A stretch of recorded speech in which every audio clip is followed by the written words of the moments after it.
इसका अर्थ ये नहीं है कि भाग्य के भरोसे बैठे रहो। कई लोग होते हैं ना, कई बार आपने कहा सुना होगा, भाग्य में होगा तो मिल जाएगा, या कभी कुछ नहीं मिला तो कहते हैं मेरे भाग्य में नहीं था।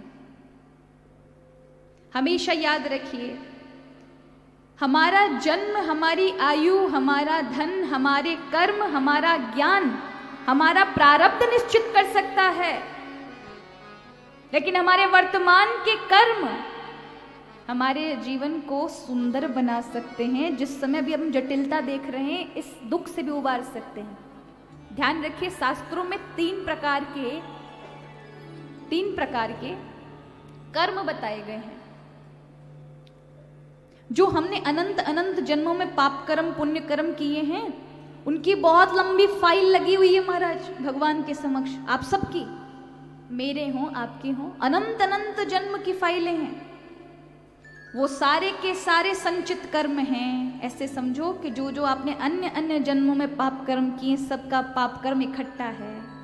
अब जब आपका नया जन्म होता है ना, तो प्रभु किसी एक जन्म की फाइल आपके इस जन्म के साथ लगा देते हैं कि इस जन्म का, जो तुमने पूर्व में इतने जन्म थे, उनमें से ये जो जन्म का है, तुम्हें ये जन्म दे रहे हैं, इसमें तुम्हें ये सुख दुख भोगने हैं। तो ये बन गया प्रारब्ध, संचित से निकलकर प्रारब्ध। अब प्रारब्ध तय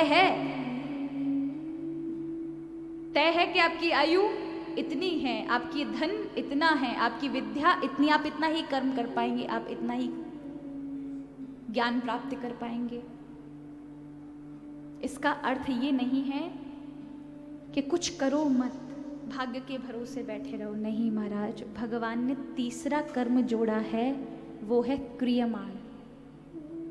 इसमें व्यक्ति स्वतंत्र है। देखो, प्रारब्ध यानी भाग्य जो बना है वो तो तय है, उसमें कोई किंतु परंतु कोई नहीं कर सकता। लेकिन जो क्रियमाण भगवान ने दिए हैं, जो तुम अभी वर्तमान में कर रहे हो, अभी जो कर रहे हो, इन सब में आपकी स्वतंत्रता है, स्व इच्छा है। ये आप पर निर्भर है कि अब आप कौन सा कर्म करोगे। यदि आपने अब अच्छे कर्म आरंभ कर दिए तो ये प्रारब्ध भी बदल जाते हैं। प्रारब्ध ऐसे समझो, काहू के बैंक में 50 लाख पहले से थे, उन्हें 5-10 साल में कमू के जैसे तैसे 5 लाख और कर लिए तो कितने है गए? 55 लाख हो गए ना, 55 लाख। लेकिन किसी व्यक्ति ने, उसके बैंक में केवल 2 लाख थे, और वही व्यक्ति ने रात दिन कमाई करके 40 लाख डाल दिए तो कितने है गए? 42 लाख हो गए। वो और कमाई करे, वह 80 तक पहुंचा दे।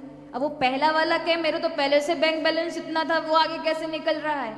तो उसका अर्थ ये है कि उसने वर्तमान में अत्यधिक परिश्रम किया है। अब इसे अपने धन पे मत लगाना, अब लगाओ कर्म पर। ठीक ऐसा ही सिद्धांत कर्म का है। जो आपके प्रारब्ध में है वो तो तय है ही, वो तो मिलेगा ही, लेकिन आप अपने वर्तमान के कर्मों से उसे और सुखद बना सकते हैं, अच्छा बना सकते हैं। पुराणिक एक कथा आती है, एक बड़ा सुंदर प्रसंग है कि 2 मित्र थे। एक भगवान की पूजा अच्छे कार्यों में अपना मन लगाता था, और जो दूसरा था वो हमेशा गलत कर्मों में, गलत व्यसनों में फंसा हुआ था। अब दोनों मित्र हमेशा मिलते थे, तो वो जो अच्छा था वो उसे हमेशा समझाता, अच्छे कर्म किया कर, पर वो मानने को तैयार। उसने कहा क्या भगवान में लगे रहते हो, ये भगवान कुछ नहीं देते हैं, मेरे जैसे संसार में सुखी रहा करो। वो सारे दिन शराब की दुकान पर रहता था, और दूसरा वाला मंदिर, सत्संग, भगवत भजन, इन सब में रहता था। एक दिन जब वह जो गलत इंसान था, वैष्णव में फंसा था, वह जब अपनी गलत संगत से बाहर निकलता है तो अचानक उसका पैर टकराता और वो गिर पड़ता है। उसने देखा मैं टकराया किससे, तो उसने देखा एक पोटली है। पोटली को खोला तो उसमें सोने के सिक्के थे। वो बड़ा खुश हुआ, बताओ मुझे सोने के सिक्के मिले। और यहाँ वो जो भक्त था, अच्छा इंसान था, अच्छा सत्कर्मी था, वो घर से निकलता है अच्छे कर्म करने के लिए कि आज मैं गौशाला जाऊंगा, और अचानक से उसका पैर एक इतनी नुकीली कील पर चला जाता है, उसका पैर जो है वो कील के अंदर घुस जाता है। अब लड़खड़ाता, अब इसको देखकर आप क्या कहोगे? बताओ कितना बुरा हुआ उसके साथ। और जब वो इस तरह से लड़खड़ाता हुआ आ रहा था, दोनों मित्र की भेंट हुई, एक प्रसन्न है एक दुखी है। तो उस व्यक्ति ने पूछा, बुरे व्यक्ति ने, कह रहे भैया तू लड़खड़ा क्यों रहा है? बोले भैया रास्ते में जा रहा था तो कील चुभ गई। तो उस व्यक्ति ने कहा, और देख भगवान का भजन करेगा तो कीला ही मिलेगा, मेरी तरह मौज मस्ती कर संसार की देख, बिना कुछ कहे सोना मिलता है। अब ये बात उस भक्त को बहुत बुरी लगी, उसने तब तो कुछ नहीं कहा, लेकिन 5 साल बाद अचानक दोनों की मृत्यु हो जाती है और दोनों यमराज के पास जाते हैं। तो दोनों का निर्णय होता है, एक स्वर्ग जाएगा एक नरक। जिसने अच्छे किए वो स्वर्ग की ओर यात्रा करेगा, जिसने बुरे कर्म किए हैं वो नरक की ओर यात्रा करेगा। ये सुनकर वो व्यक्ति, अच्छा व्यक्ति कहता है, सत्कर्मी व्यक्ति कहता है, प्रभु निर्णय देने से पहले मेरी एक जो शंका है उसका समाधान करिए। मैंने अपने जीवन में कभी कोई गलत काम नहीं किए, लेकिन जब मैं भगवान के अच्छे कर्म की ओर जा रहा था उस दिन मुझे कीला चुभा था बहुत बड़ा, और ये मेरा मित्र हमेशा पापाचार में गलत कार्य में फंसा रहता है, लेकिन इसको उस दिन सोने की पोटली मिली थी। जो चीज मुझे मिलनी चाहिए पुरस्कार में वो इसे मिली, और जो इसे दंड मिलना चाहिए था वो मुझे क्यों मिला? तब भगवान कहते हैं, इसको वही मिला जो इसके ये लायक था, तुम्हें वही मिला जो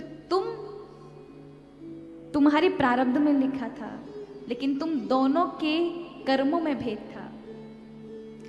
जिस दिन तुम्हें कील लगी थी उस दिन तुम्हारी मृत्यु होने वाली थी। क्या होने वाली थी? तुम्हारे योग थे, तुम्हारे प्रारब्ध में मृत्यु का कष्ट था, लेकिन तुम्हारे द्वारा रात दिन जीवन में किए गए अच्छे कर्मों के कारण तुम्हें एक कील चुभी और तुम्हारी मृत्यु टल गई।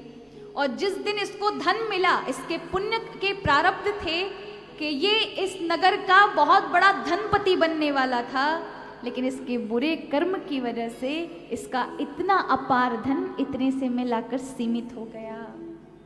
हमेशा याद रखें, भगवान ने ये बहुत अच्छी आपको चीज दी है, क्रियमाण कर्म जो आप वर्तमान में कर रहे हैं। अगर इसको आप संभाल लेंगे तो आप अपने प्रारब्धों को भी बदल लेते हैं, वे भी सुखद आ जाते हैं। लेकिन वर्तमान को संभालोगे तब, और यदि भाग्य से ऊपर भगवान के चरण शरण ग्रहण कर लोगे महाराज, बाकी तो फिर कहने ही क्या। इसलिए भाग्यवादी अच्छी बात है, लेकिन कर्म प्रधान बनो, कर्म योगी बनो।